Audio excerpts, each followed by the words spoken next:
Assalamualaikum warahmatullahi wabarakatuh. Pada kesempatan ini, saya menyampaikan mengenai komunikasi personal dan standar industri. Di sini kita lihat overview-nya bahwa komunikasi pribadi mungkin terdiri dari pertemuan tatap muka. Artinya pertemuan langsung antara satu orang dengan satu orang yang lain atau satu orang dengan banyak orang dan sebagainya. Dan bisa juga terdiri dari percakapan telepon, itu juga termasuk komunikasi pribadi.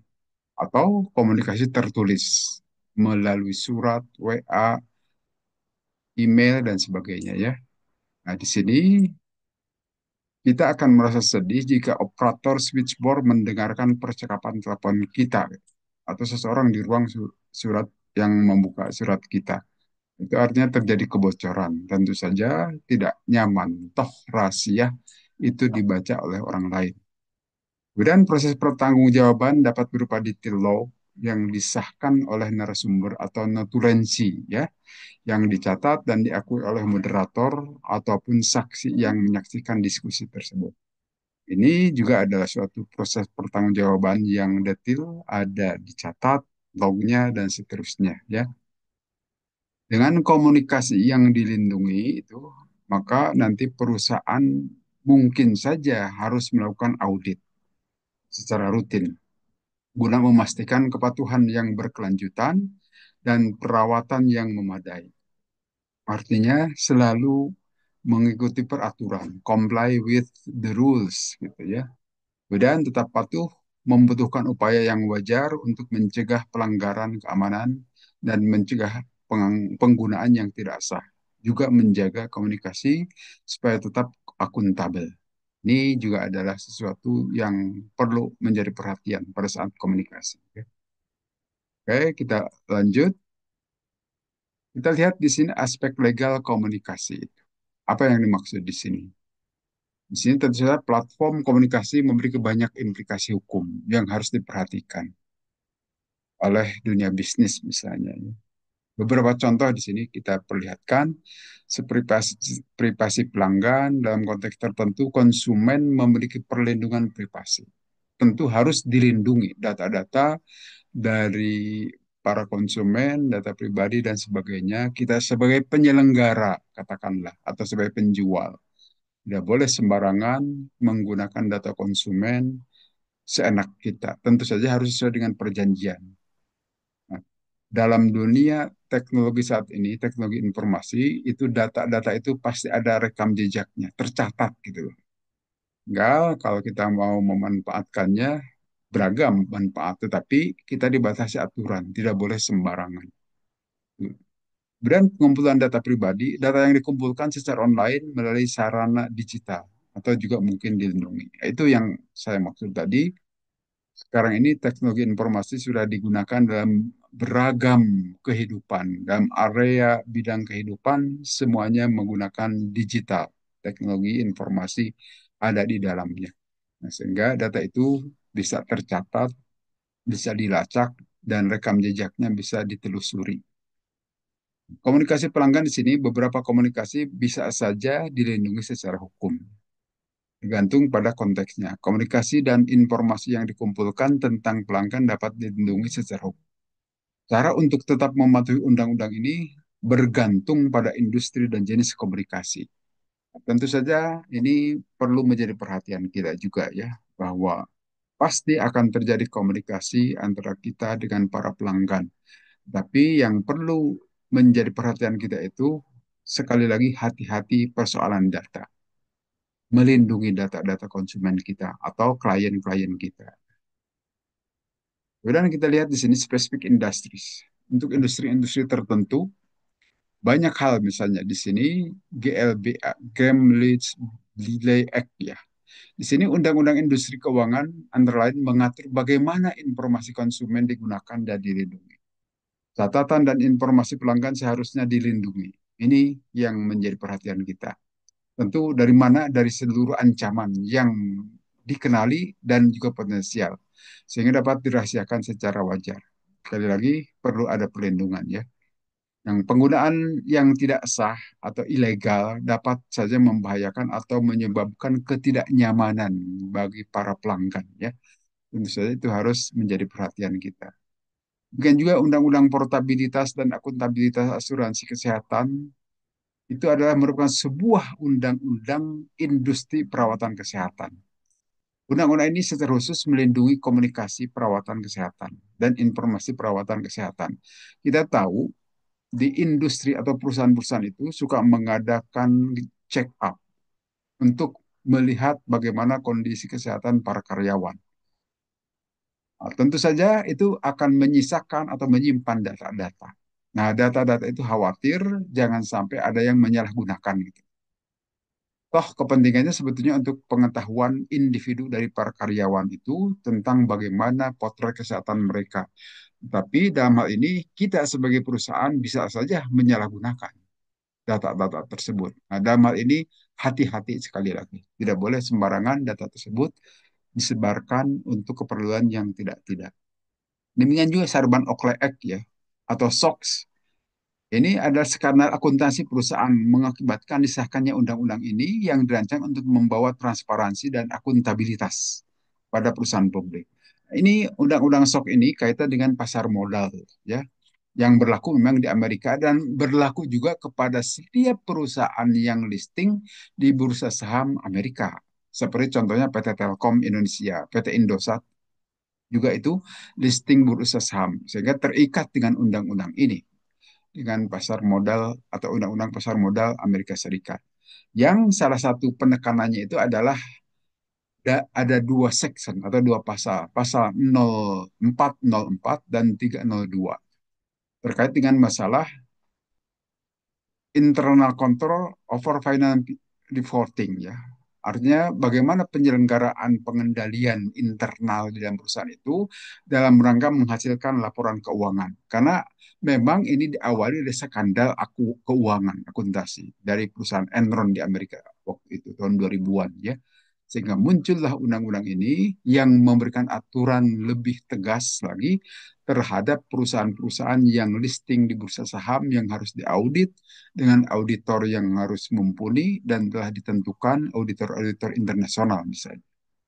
Tentu ini juga adalah perlu diperhatikan. Tidak boleh melakukan pembohongan terhadap para pemegang saham gitu maksudnya ya. Harus fair. Katakan kalau rugi ya rugi, kalau untung ya untung gitu. Harus jelas. Tidak boleh dilakukan window dressing kan, pengelabuan terhadap para pemegang saham. Kita lihat di sini audit platform komunikasi ya. Saat melakukan audit platform komunikasi, mengikuti standar khusus itu dapat membantu. Beberapa hal pertanyaan yang bisa ditanyakan adalah seperti ini. Apakah internet kabel digunakan untuk komunikasi? Ini perlu diketahui. Artinya tanpa kabel, wireless misalnya. Bagaimana itu digunakan tidak di perusahaan? Nah, kalau saat ini kelihatannya hampir semua perusahaan sudah menggunakannya, menggunakan access point sehingga uh, wireless tanpa kabel. Tetapi tentu perlu ditanyakan pada saat audit, harus dijelaskan. Kemudian enkripsi koneksi itu cukup kuat tidak untuk melindungi jangan sampai lalu lintas data terancam, bisa dibobol oleh pihak-pihak penyusup. Demikian juga POIF dan jaringan data terintegrasi bagaimana, itu juga harus ditanyakan. Kemudian, apakah ini dapat mengekspos lebih banyak data dan berpotensi menciptakan risiko yang lebih besar? Seberapa mudah bagi peretas atau hacker di sini, misalnya dalam kaitan dengan telepon, untuk mencegat panggilan di jaringan Anda itu, sehingga bisa disadap misalnya. Itu juga perlu menjadi perhatian. Mampu tidak? Bisakah disadap? Kalaupun bisa disadap, apakah datanya diacak atau tidak? Sejauh mana pengacakan itu sehingga tidak gampang dibuka oleh orang sembarangan. Kemudian bagaimana Anda menjauhkan pengguna yang tidak sah dari mengakses data konsumen? Nah, ini tentu agak susah ya dalam dunia digital saat ini sehingga orang itu bisa dengan mudah mentap atau melakukan penyadapan terhadap berita-berita atau informasi-informasi di sekitar kita.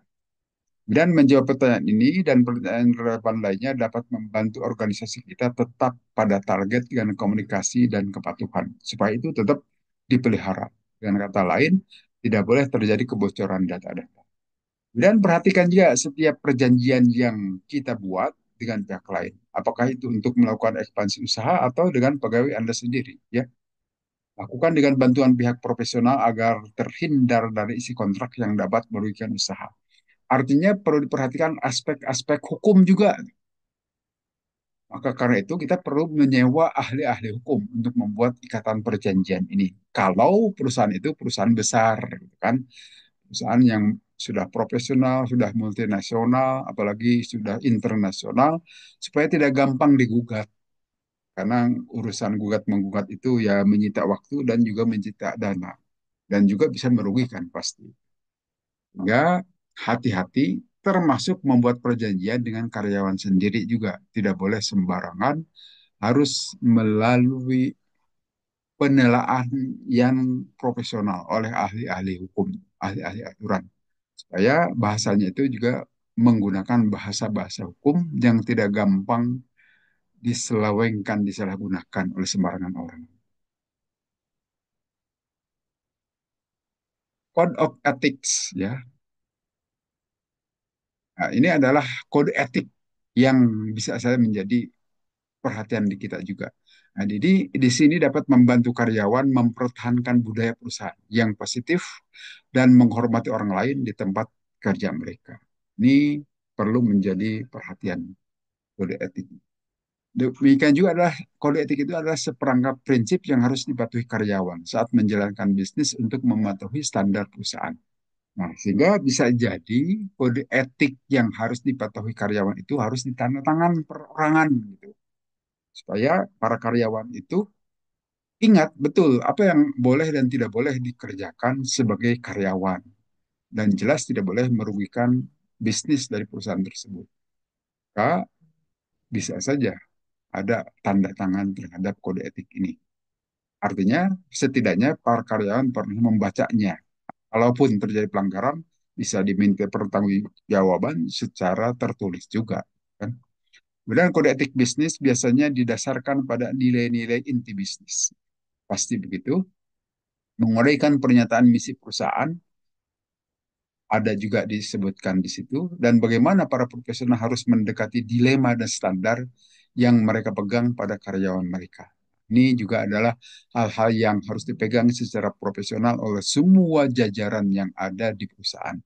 Tidak saja para pimpinannya, tetapi para staf dan karyawan yang lainnya juga perlu mengetahui ini. Kemudian kode etik individu dapat mencakup keyakinan, nilai, dan latar belakang mereka. Ini tentu saja kode etik adalah nilai-nilai yang hidup di dalam pribadi kita, yang bisa saja kita peroleh sejak dari masa kecil. Bisa berasal dari didikan orang tua, lingkungan, dan tokoh-tokoh yang lainnya yang itu bisa mengendap di dalam diri kita.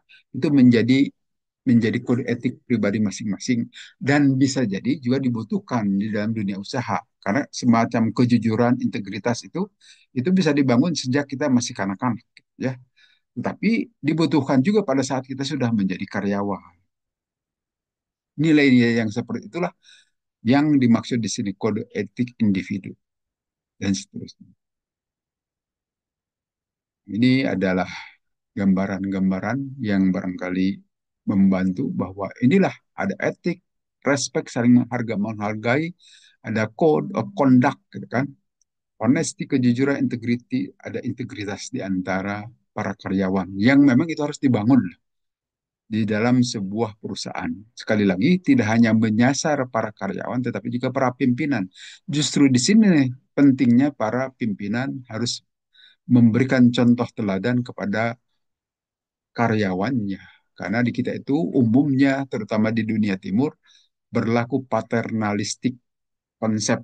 Artinya, apa yang akan terjadi di bawah itu biasanya melihat bagaimana contoh dari atas, bagaimana contoh dari pimpinan, maka para karyawan akan mengikutinya. Biasanya begitu, ya.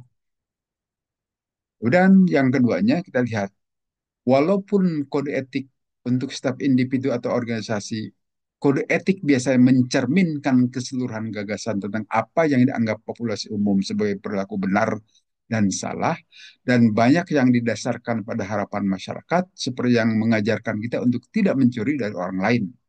Nah, ini tidak melakukan pencurian itu kan kode etik yang diajarkan kepada pribadi kita sejak masa kecil kita. Jadi tidak hanya saat jadi karyawan, sejak awal kita dididik oleh orang tua kita itu juga tidak boleh melakukan pencurian. Nah, lebih besar lagi kalau sudah jadi karyawan itu mungkin pengertian mencuri itu adalah korupsi. Nah, tentu saja itu tidak baik. Kalau itu sudah tertanam di dalam diri kita sejak masa kecil, saya yakin nanti juga pada saat kita sudah jadi karyawan, kita sudah menjadi pimpinan perusahaan dan sebagainya, akan memelihara diri dari sifat-sifat yang tidak baik. Karena itu pasti masyarakat tidak menyukainya. Dan memiliki kode etik memiliki tingkat kepentingan yang berbeda bagi orang-orang. Tetapi ada keuntungan yang jelas untuk menciptakan kode etik pribadi. Karena keyakinan pribadi biasanya merupakan dasar dari kode etik individu. Ini ya, tadi sudah disampaikan. Mereka dapat merujuknya ketika mereka secara moral tidak yakin tentang suatu situasi. Jadi sekali lagi, itu dibawa sejak penanaman kita dari masa kecil. Justru itu yang paling penting. Penanaman kode etik sejak masa kecil yang ditanamkan biasanya oleh orang tua kita ya. Kejujuran, kedisiplinan, integritas, dan seterusnya. Banyak hal yang akan bermanfaat juga pada saat masa dewasa kita. Ya. Kemudian kode etik dapat memandu untuk mengarahkan mereka ke arah tindakan atau pendapat yang sejalan dengan apa yang mereka yakini pada tingkat fundamental. Ya biasanya pasti gitu. Karena kode etik itu adalah nilai-nilai kebaikan dan kebenaran yang berkembang di lingkungan. Ya, tergantung nanti lingkungannya di mana. Di lingkungan profesi sistem informasi pasti tidak boleh melakukan hoak dan sebagainya misalnya gitu ya. Atau menyebarkan kabar-kabar berita yang bohong dan seterusnya. Kemudian kode etik memperkuat nilai-nilai individu dan dapat memberikan kejelasan dan kekuatan untuk mengikuti jalan yang diyakini sebagai yang terbaik. Nah, sekali lagi itu adalah nilai-nilai yang tertanam di dalam pribadi kita, nanti ternyata dikuatkan oleh lingkungan, hal-hal tersebut maka akan menjadi lebih baik itu lingkungan kerja itu ya. Penuh kejujuran, disiplin, tidak melakukan pencurian, tidak melakukan pengkhianatan dan sebagainya. Itu adalah nilai-nilai kode etik yang seharusnya ada di masing-masing individu dan juga dibutuhkan saat kita menjadi orang dewasa sebagai karyawan. Dan personal code of ethics di sini. Nah, tentu kita harus menentukan tujuan kita merancang kode etik pribadi. Untuk apa? Sekali lagi ini sejak masa kecil saya kira sudah ditanamkan di lingkungan kita masing-masing ya. Kemudian buat juga daftar sifat-sifat atau karakteristik utama kita. Nah, ini juga perlu kita menyadari apa kelebihan-kelebihan kita. Bagaimana Anda pada saat masuk ke S2 Magister Sistem Informasi kan ditanya, apa kelebihan Anda? Apa kekurangan Anda? Artinya kita harus menyadari secara penuh. Kita punya kekuatan di bidang ini, tetapi kita juga punya kelemahan di bidang ini. Karena manusia itu ya begitu, pasti ada lemah dan ada kelebihannya. Tidak semuanya orang super, tidak semuanya orang lemah, tetapi pasti di dalam diri seseorang itu ada kelebihan dan juga ada kekurangan. Itu yang menghendaki kita ada melakukan kerjasama, saling mengisi kelebihan kita nanti digabungkan dengan kekurangan orang lain dan demikian juga kekurangan kita nanti ditutupi oleh kelebihan orang lain. Itulah hidup kebersamaan. Dan pertimbangkan hubungan kita dengan yang lain. Nah, ini tentu saja ini menghendaki adanya kecerdasan emosional ya, memainkan perasaan. Itulah pentingnya kita bergaul, itulah pentingnya kita mengenal orang lain, itulah pentingnya kita berkenalan dengan orang-orang sekitar kita. Tidak boleh kita tidak kenal, tidak boleh menutup diri. Kita harus kenal karena dari situlah kecerdasan emosional itu akan terbangun ya. Beda dengan kecerdasan intelektual. Kalau kecerdasan intelektual Anda bisa melakukan pengujian secara mandiri saja, berlatih dan sebagainya, itu makin kuat kecerdasan Anda. Tapi kalau untuk emosional itu butuh orang lain, gitu. Butuh pergaulan, butuh penilaian dari orang lain dan seterusnya. Sehingga makin baik hubungan itu, maka biasanya kecerdasan emosional seseorang itu makin baik. Karena tidak ada jaminan orang yang dengan kecerdasan intelektual tinggi pasti kecerdasan emosionalnya akan tinggi. Belum tentu ya. Coba perhatikan orang-orang yang memiliki IPK tinggi misalnya di kampus, pastikah dia berhasil dalam pekerjaan? Belum tentu. Karena bisa saja memang IQ-nya tinggi, kecerdasan intelektualnya tinggi, tapi dia itu egois misalnya. Dia itu tidak mau bekerja sama dengan orang lain. Nah, itu kan pasti akan menjatuhkan nilai emosional seseorang. Tidak diakui, tidak dihargai orang lain. Sehingga tidak akan dipromosikan yang seperti itu. Akhirnya dia itu ya sibuk dengan dirinya sendiri saja. Sedangkan kalau di lingkungan kerja itu kecerdasan emosional itu sangat menentukan ya dibanding dengan kecerdasan intelektual. Kemudian kembangkan pedoman tersebut perlahan-lahan. Nah, tentu pedoman-pedoman Anda untuk bisa meningkatkan kecerdasan emosional tentu ada langkah-langkahnya, ada tahapan-tahapannya. Sekarang kita sulit bergaul, nah itu kelihatannya kecerdasan emosional kita agak kurang. Tetapi ada tahapan-tahapan untuk dikenali orang lain, untuk mengenal orang lain, untuk bergaul, untuk bekerja sama di dalam tim dan sebagainya. Maka karena itu kerjasama di dalam tim sejak dari kampus itu dikembangkan, itu dalam rangka itu juga sebetulnya ya untuk melatih kecerdasan emosional kita sehingga kita tidak egois, sehingga kita tidak mau bekerja sendiri tapi mau berbagi dengan teman-teman kita. Itu sebetulnya melatih kecerdasan emosional. Jadi berbahagialah Anda kalau sudah ditugaskan dalam kelompok. Sebetulnya tidak dipelajari secara langsung meningkatkan kecerdasan emosional itu di dalam kelas, tetapi melalui penugasan-penugasan. Itulah untuk meningkatkan kecerdasan emosional kita sebetulnya. Kemudian contoh yang pertama di sini, saya akan memperlakukan orang lain sebagaimana saya ingin diperlakukan. Tentu saja begitu ya. Saya akan mendedikasikan diri saya untuk bertindak sopan dalam interaksi saya sehari-hari dengan orang lain, terlepas dari suasana hati atau situasi kehidupan saya saat ini. Nah, ini tentu harus kita tempuh ya. Sopan santun di lingkungan, walaupun kita adalah orang-orang sekolahan, katakanlah lingkungan terpelajar, justru harusnya begitu. Perhatikan orang-orang yang tidak terpelajar itu biasanya tidak memiliki sopan santun yang baik ya. Perhatikanlah para preman itu. Kan dia tidak diberitahukan bahwa harus begitu begini sopan santun dengan orang lain, maka tindakannya itu seenaknya saja. Nah, tentu di kelas di kampus itu tidak begitu. Selain kita belajar masalah-masalah inti, juga diajarkan sopan santun, diajarkan etika, diajarkan akhlak moral gitu ya.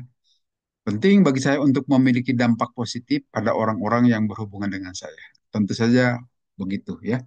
Dan saya akan jujur dan transparan transparan dalam kehidupan pribadi dan profesional saya. Oke, saya kira Anda setuju ini ya. Sementara saya berhak untuk memiliki privasi pribadi. Di satu sisi, memang kita juga harus baik kepada orang lain. Tapi bukan berarti kita membuka apa adanya data-data kita. Tidak bisa juga. Ada data-data rahasia yang orang lain tidak perlu tahu. Walaupun kita harus memberitahukan yang harus diberitahukan itu apa yang harus diberitahukan saja. Tidak perlu semuanya dibuka gitu ya. Karena yang namanya transparan itu tidak semua informasi dari kita disampaikan. Tentu ada beberapa informasi yang barangkali kita sembunyikan. Karena itu ya tidak ada urusannya untuk apa gitu, tidak ada kepentingannya gitu ya. Dan seterusnya. Kemudian saya berdedikasi untuk pengungkapan penuh kehidupan profesional saya. Oke, saya kira begitu. Anda harus begitu memang ya, berdedikasi. Artinya Anda setia dengan profesi Anda sebagai apa di sini. Sebaiknya begitu ya. Kalau Anda sebagai orang sistem informasi, maka usahakan Anda juga meneruskan profesi ini tidak sekedar di sekolah, tapi kalau bisa di tempat pekerjaan juga, supaya nyambung gitu. Walaupun belum tentu ya. Ya kadang banyak orang yang latar belakang pendidikan ini, tapi pekerjaannya tidak nyambung dengan latar belakang pendidikan.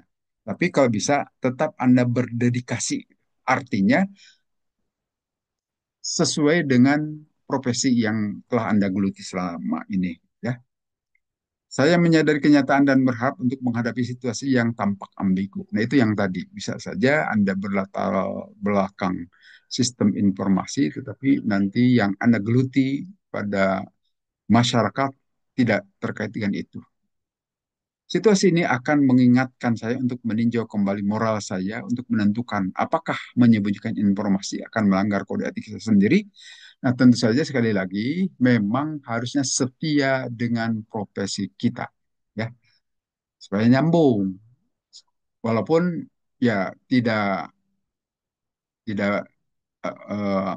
tercela juga, boleh-boleh saja Anda pindah profesi. Banyak hal yang terjadi seperti itu, ya.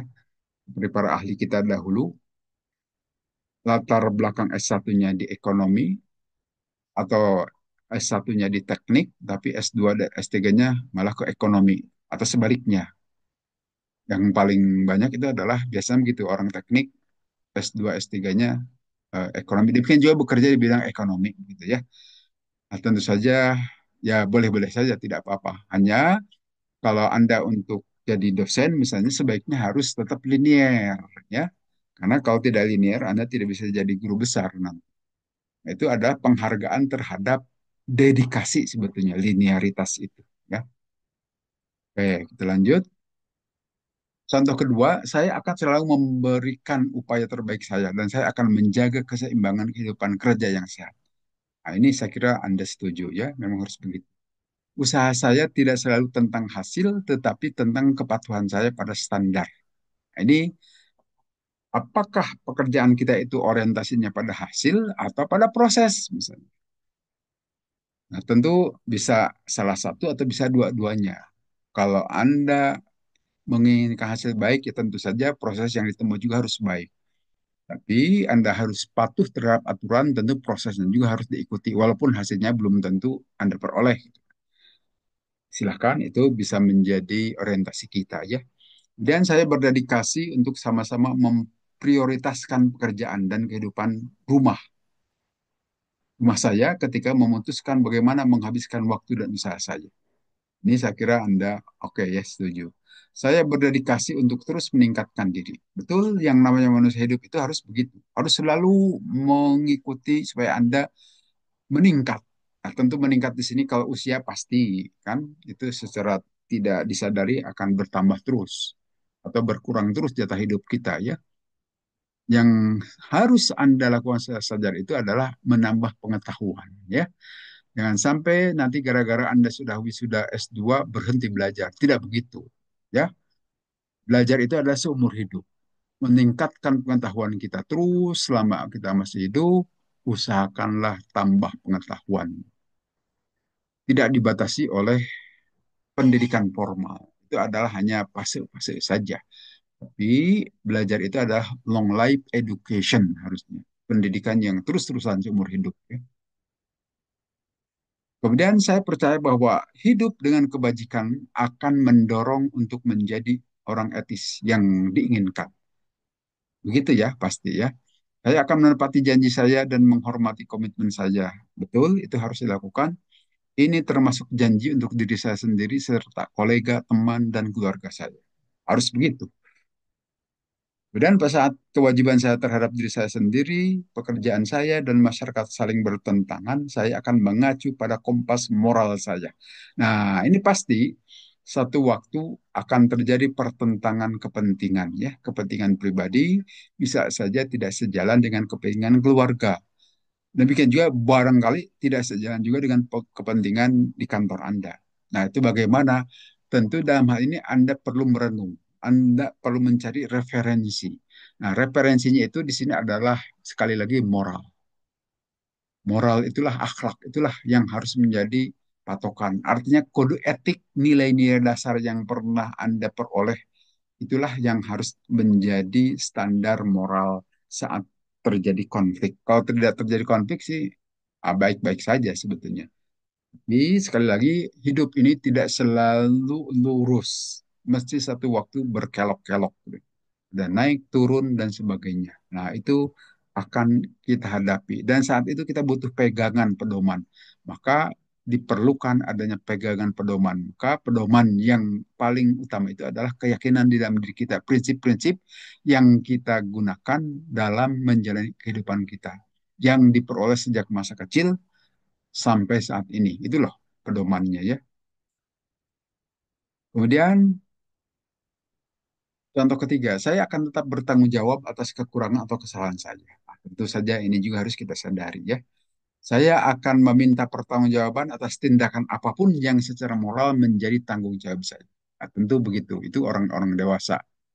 Pendidikan untuk orang dewasa itu harus meliputi kaitan dengan tanggung jawab. Tidak boleh berbuat dan lepas tanggung jawab.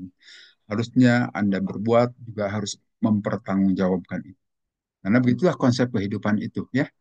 Tidak saja di dunia ini, seperti Anda kalau jadi kepala daerah mesti harus memberikan pertanggungjawaban pada DPRD gitu kan. Kalau jadi presiden juga demikian. Ada DPR, MPR ya, pertanggungjawabannya. Itu secara formal. Secara informal juga kalau Anda serah terima jabatan itu harus ada memori serah terima jabatan kan. Itu sebetulnya bagian dari tanggung jawab. Apa sih yang sudah dikerjakan? Kemudian apa rencana yang akan dilakukan?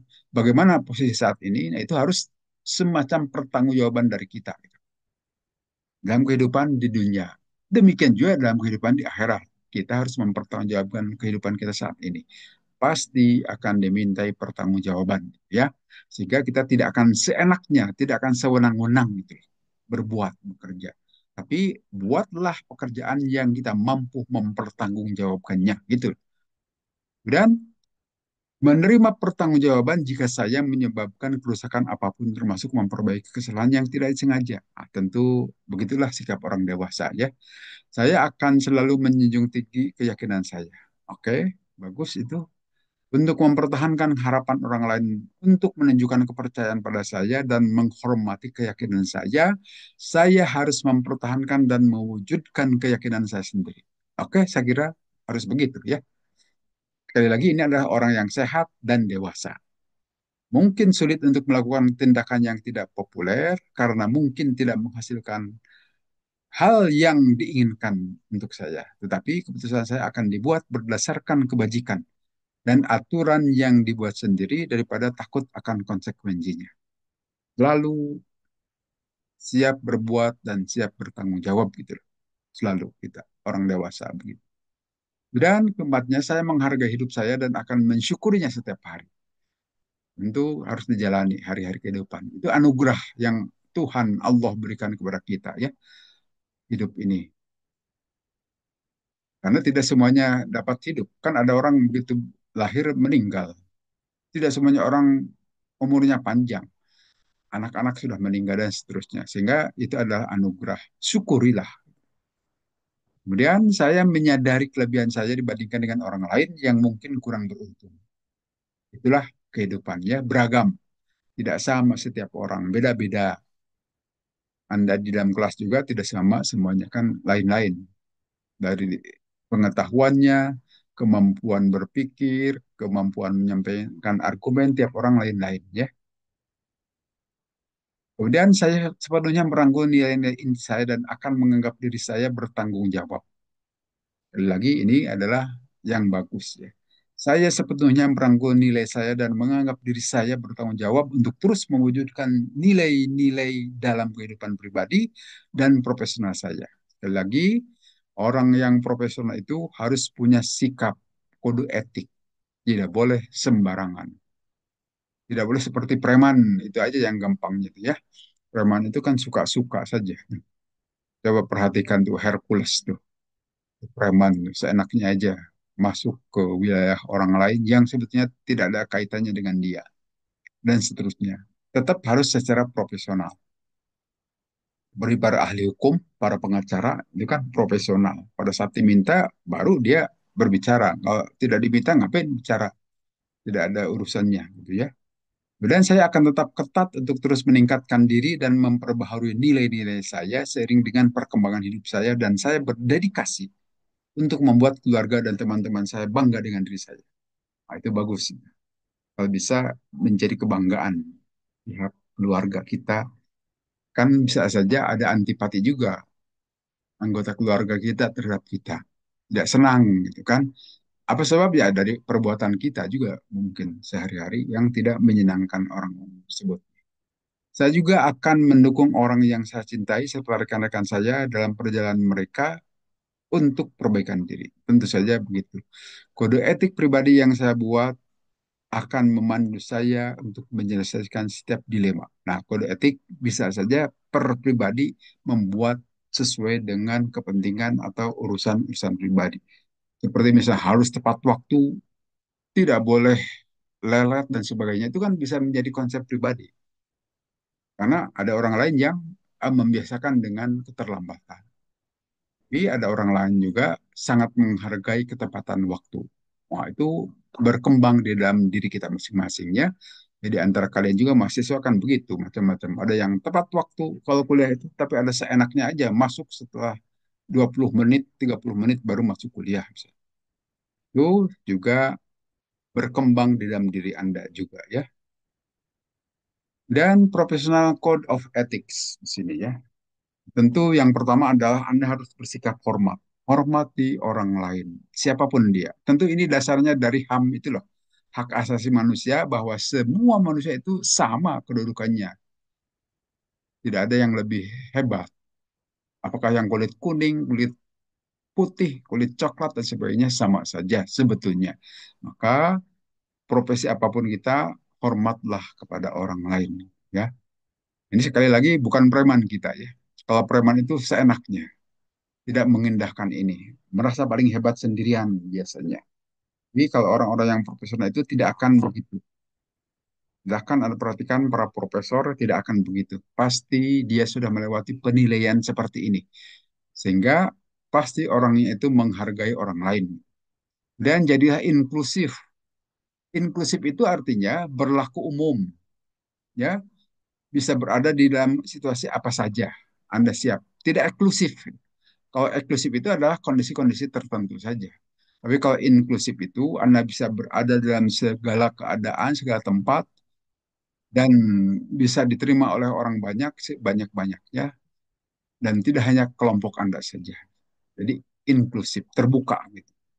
Kemudian jadilah perhatian. Nah, ini memang tidak gampang untuk menjadi MPO itu, mencari perhatian orang. Biasanya hanya orang-orang yang memiliki kelebihan tertentu itu yang akan dikenal oleh orang lain biasanya ya. Anda punya kelebihan di bidang apa, maka jadi ngetop terus gitu kan. Anda sebagai penyanyi misalnya akan ngetop terus di kanan terus. Sebagai artis akan ngetop terus. Tapi kalau orang biasa-biasa saja uh, akan kurang memang perhatiannya. Tapi bisa kalau kita membuat sesuatu yang menyedot perhatian orang lain dan kita menjadi perhatian orang lain. Gitu ya. Ya, tentu saja tergantung kapasitas kita masing-masing. Bisa beda-beda di antara kita. Dan jadilah profesional. Profesional itu seperti tadi mengindahkan kode-kode etik, memiliki prinsip, demikian juga punya keahlian. Nah, kalau sudah profesional tentu saja ada bayarannya juga, gitu kan. Jadi profesional itu sebetulnya dua hal. Dia punya keahlian, profesi tertentu, dan profesinya itu ada tarifnya. Ya, seolah-olah kita juga seperti itu. Ya, Anda sebagai profesi Anda di bidang sistem informasi, tentu Anda punya keahlian dan nanti Anda bisa dibayar penghasilan Anda dari profesi tersebut. Kemudian standar industri di sini. Standar industri adalah dokumen yang berisi persyaratan yang telah disepakati oleh kelompok perusahaan dan orang-orang yang bekerja di industri tertentu atau jenis produk tertentu. Standar tersebut membahas kinerja produk, keamanan, keandalan, dan metode untuk mengevaluasi kinerja, keandalan, dan keamanan produk. Itu adalah standar industri. Tentu memiliki persyaratan ya, ditentukan oleh pimpinannya dalam sebuah rapat, apakah rapat komisaris atau rapat direksi atau gabungan komisaris dan direksi misalnya memiliki nanti kesepakatan-kesepakatan yang menjadi standar bagi industri tersebut dan menjadi pedoman bagi para pegawainya kemudian nanti ya. Dan dalam gugatan, standar industri biasanya digunakan untuk menetapkan kelalaian atau kegagalan untuk melaksanakan kontrak. Ini juga menjadi pedoman pada saat kontrak kerjasama, perjanjian kerjasama (PKS) ya, antara perorangan, misalnya para tenaga ahli dengan industri tersebut, atau antara industri. Karena kita biasanya tidak mungkin berdiri sendiri, industri itu pasti butuh rekanan lain. Walaupun kita memproduksi satu produk, tentu untuk memproduk itu butuh bahan baku, butuh perlengkapan, peralatan lain yang kita tidak produksi. Maka butuh kita kerjasama dengan industri lain.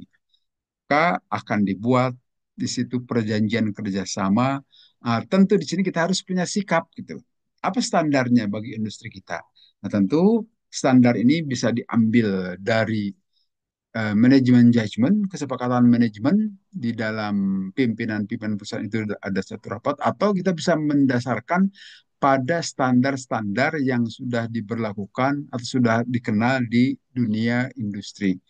Di bidang IT, kita bisa menggunakan COBIT, bisa menggunakan ISO, bisa menggunakan ITIL dan sebagainya ya. Banyak yang bisa dijadikan standar. Dan standar industri pada dasarnya adalah kriteria dalam bidang bisnis tertentu dan umumnya merupakan persyaratan minimal yang diterima, yang diikuti oleh anggota industri tersebut. Dengan cara ini memberikan mereka yang berada di lingkungan hukum dengan pedoman yang lebih mudah untuk mendefinisikan apa yang masuk akal atau tidak. Bahkan jika standar tersebut berkaitan dengan bidang yang berada di luar pengetahuan biasa orang normal. Misalnya, sementara kebanyakan orang mungkin tidak tahu apa-apa tentang standar perawatan industri yang sesuai untuk operasi perbaikan jantung. Standar tersebut dapat digunakan untuk mengidentifikasi apakah seorang dokter melakukan malpraktik misalnya. Demikian pula, tanpa harus memasukkan spesifikasi standar industri suku cadang mekanis ke dalam kontrak. Mengacu pada standar dapat menciptakan tingkat kualitas minimal yang dapat diterima untuk tujuan menentukan secara tepat apa yang ingin diperoleh oleh satu pihak dalam kontrak dari pihak lain. Ya, itu adalah standar industri yang mungkin menjadi patokan kita. Dan standar industri juga bisa memfasilitasi pemahaman global dan domestik tentang apa yang dapat diterima sambil mendorong tingkat daya saing yang sesuai. Ini tentu saja bisa menciptakan sarana untuk berkomunikasi secara sederhana dan ringkas dan memungkinkan mereka yang ada di industri untuk mengembangkan tujuan baik secara internal maupun dengan mitra dagang bisnis mereka. Ini juga menciptakan sarana untuk meningkatkan pengalaman bagi konsumen di luar industri, seperti membuat ukuran standar dan spesifikasi kinerja untuk seluruh cadang yang sering diproduksi, dan menciptakan standar kinerja minimum bagi mereka yang menyediakan layanan. Nah, standarisasi itu bisa menciptakan pemeriksaan kualitas sederhana untuk industri apapun, dan sarana yang memungkinkan konsumen sebagai sebuah kelompok untuk mengekspresikan kualitas minimum yang bersedia mereka terima untuk suatu produk atau layanan tertentu. Tentu saja dalam hal ini pemerintah juga bergantung pada standar industri saat menyusun undang-undangnya seperti mengatur keselamatan, keandalan, kualifikasi, dan karakteristik lain dari beragam produk ataupun layanan. Ya. Oke, kita lanjut. Ini adalah governance environmental. Itu gambaran hal yang tadi sudah diceritakan. Ada governance, environmental, sosial yang harus menjadi pertimbangan. Anda lihat ada best management practice, artinya mana yang bisa dijadikan contoh dari manajemen yang saat ini sama dengan industri kita. Nah, itu silakan menggunakan istilah best management practice. Energy usage and clean technologies juga tentu saja itu menjadi pertimbangan ya. Soil, water, air, and with life juga itu menjadi pertimbangan kita. Tanah, air, udara, dan sebagainya. Climate, musim gitu ya. Iklim juga itu harus menjadi pertimbangan. Sosialnya juga begitu, labor and immigration, human right, worker, kontraktor, dan sebagainya. Ini adalah hal-hal yang perlu diperhatikan dari kehidupan sosial masyarakat. Tentu di dalamnya ada karyawan-karyawan juga. Demikian juga governance. Ada hubungan, bagaimana hubungan atasan bawahan, antara sesama rekan kerja, kemudian koordinasi antar bidang dan seterusnya. Inovasi juga silakan, transparansi.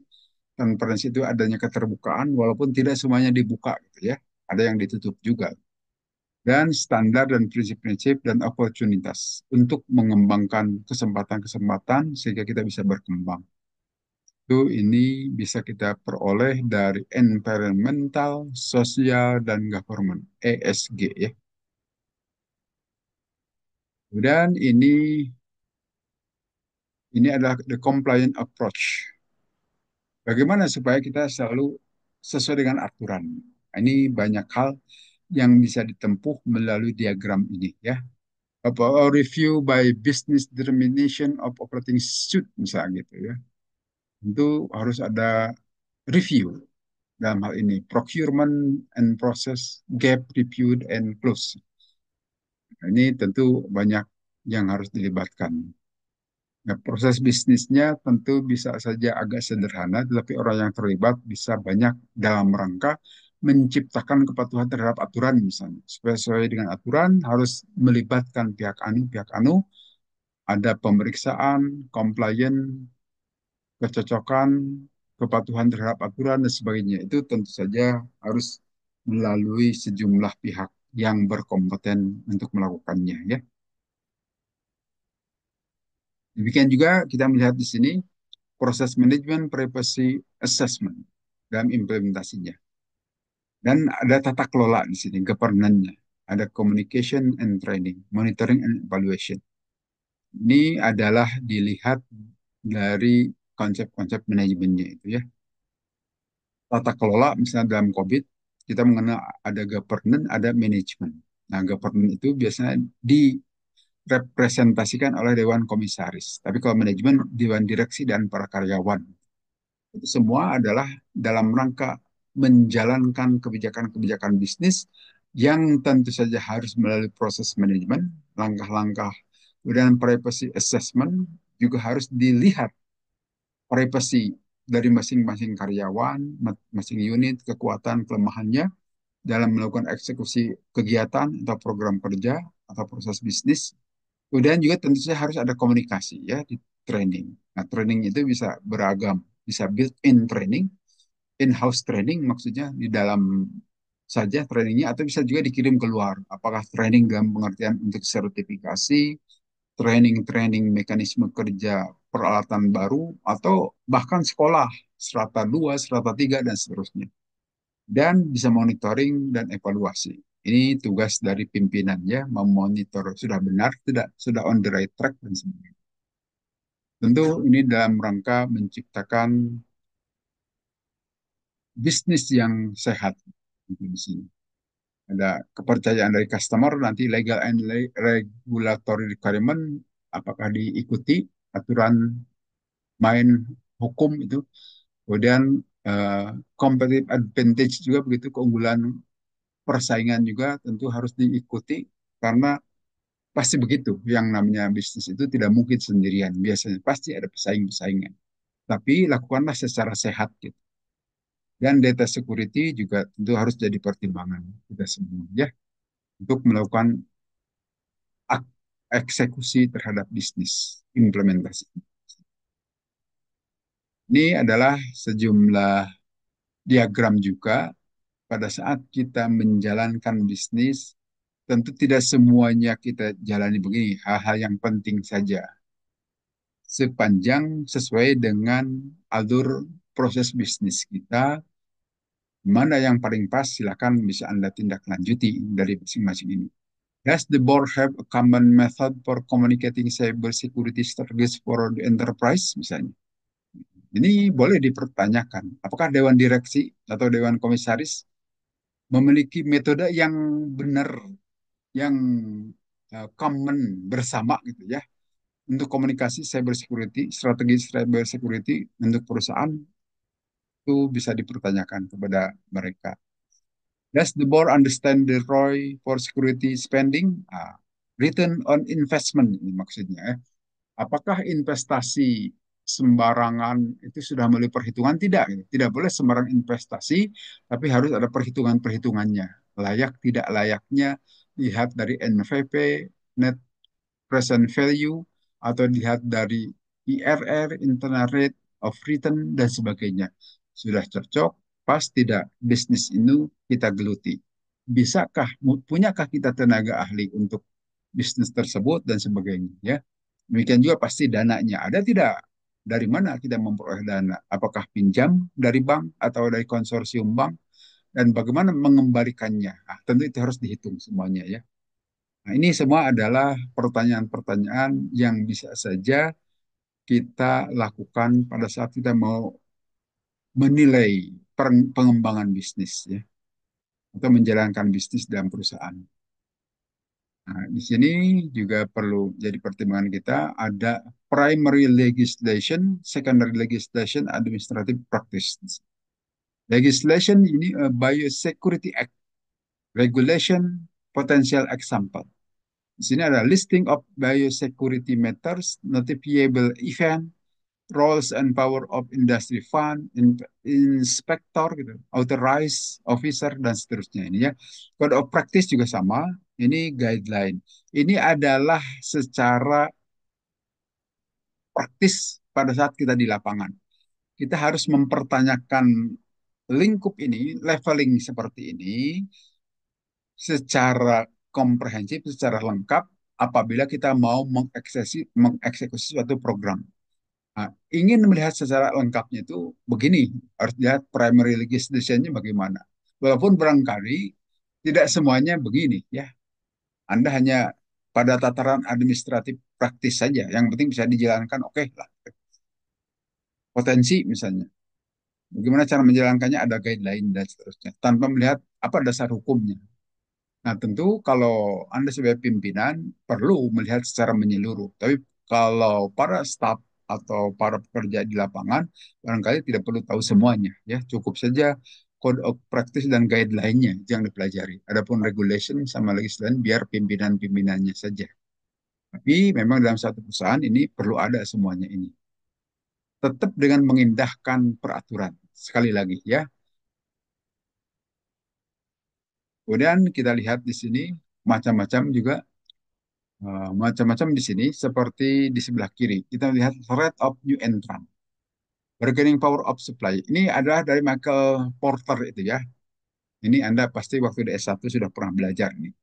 Ada tantangan berkompetisi di sini, ya. Bargaining power of buyers dari para pembeli, threat of substitute product, ancaman dari produk-produk pengganti dan sebagainya.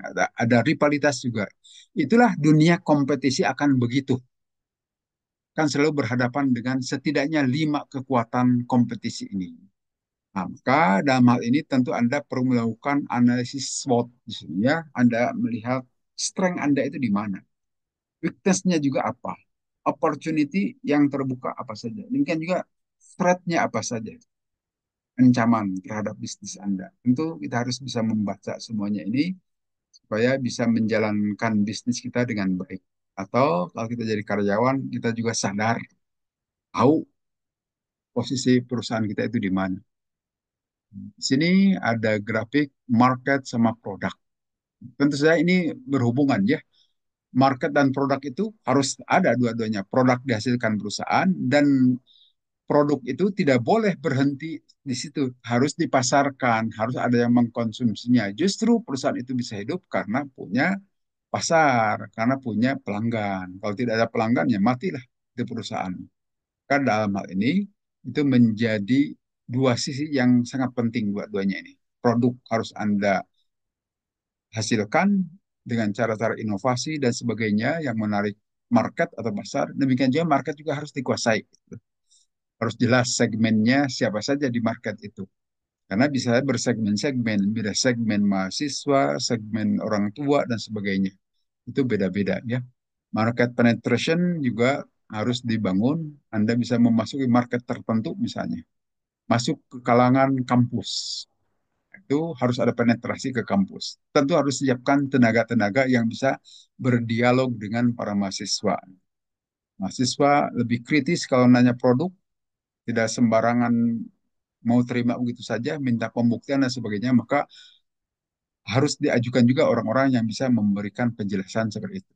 Demikian juga market development ya, pengembangan pasar juga itu perlu dilakukan. Product development jelas, itu harus Anda kembangkan, harus selalu inovasi terus. Gitu. Jangan hanya dengan satu produk itu saja. Itu lama-lama perusahaan bisa bangkrut gara-gara tidak bisa melakukan inovasi. Perhatikan perusahaan-perusahaan yang sampai saat ini masih berdiri itu karena melakukan inovasi. Coba perhatikan perusahaan kereta api. Kalau seumur-umur hanya menggunakan batu bara, misalnya kereta api itu saya yakin ditinggalkan itu. Karena itu pasti para pelanggannya tidak mau kena polusi. Tapi kereta api itu terus berinovasi, menggunakan KRL lah, menggunakan mesin-mesin lebih bagus lagi sehingga tidak mengganggu para konsumennya misalnya.